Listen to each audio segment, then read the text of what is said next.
Salut! Pour cette troisième partie sur les amines, nous verrons la nomenclature des amines secondaires et des amines tertiaires.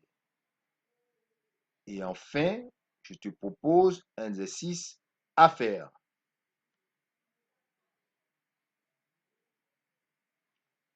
Les amines secondaires ont pour formule générale brute R1NH, R2.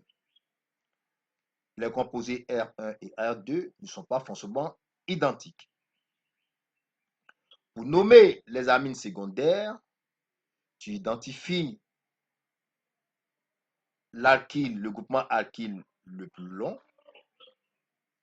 et le groupement alkyle le plus petit. Au groupement alkyle le plus petit, tu précèdes du préfixe N. Ensuite, tu ajoutes le nom de l'alkyle le plus long suivi de amine. Voyons un exemple.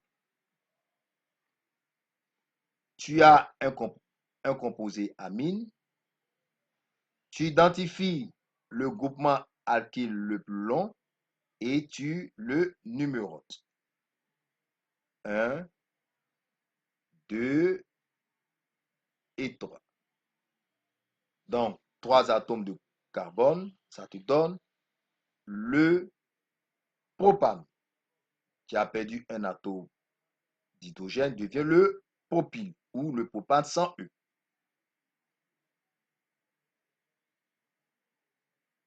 Ensuite, au groupement alkyle le plus petit, qui est le méthyle, tu précèdes son nom de N, donc N-méthyle.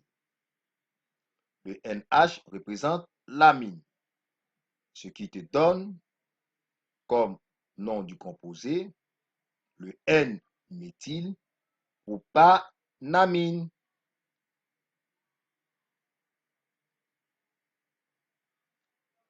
Lorsque tu as les composés R1 et R2 qui sont identiques, tu précèdes le nom de l'amine par le NN, suivi de di, puis le nom de l'alkyle correspondant. Un exemple,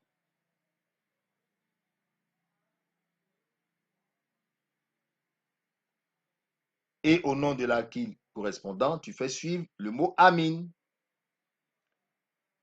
Nous avons ici deux composés qui sont identiques, qui est le éthyle.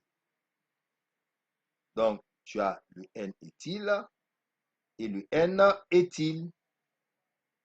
Ensuite, l'amine, ce qui te donne le NN-diéthylamine.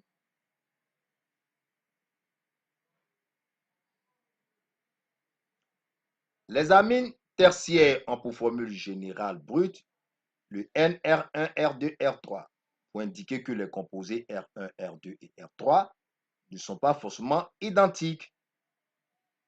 Et pour les numéroter, tu dois identifier le groupement alkyle le plus long et le deuxième et le troisième groupement alkyle, tu précèdes le nom de N et ensuite tu ajoutes le nom du groupement alkyle le plus long suivi de amine.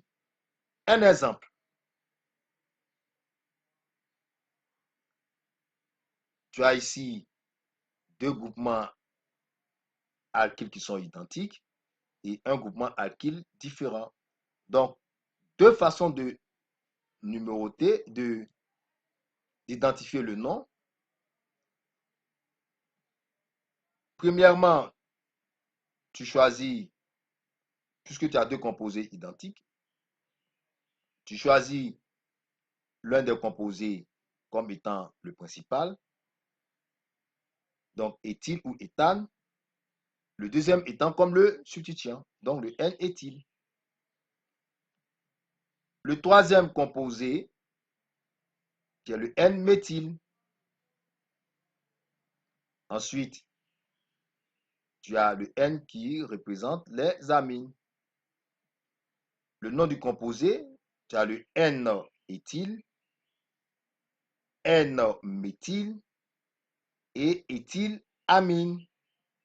Ou encore le N-éthyle, N-méthyle, éthanamine. Ou encore le N-N-diéthyle, N-méthylamine.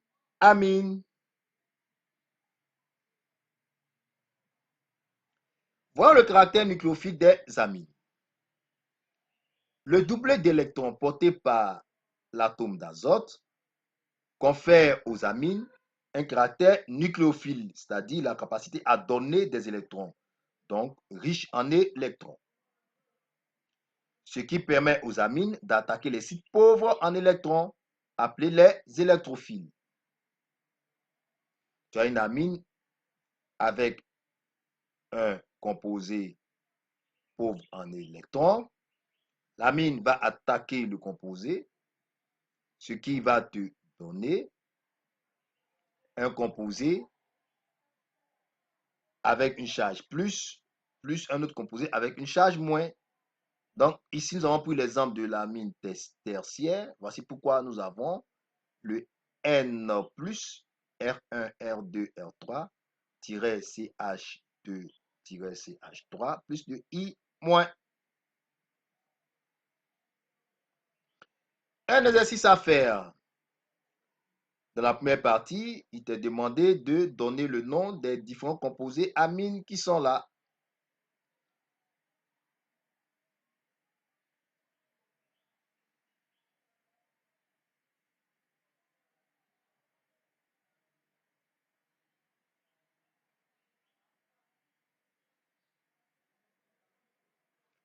Ensuite, dans la deuxième partie, il t'est demandé de déterminer les formules semi-développées des composés amines suivants.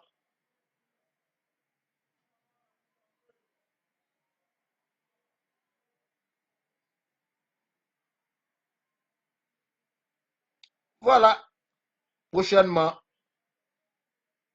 après la correction de cet exercice, nous verrons les dérivés d'acide carboxylique.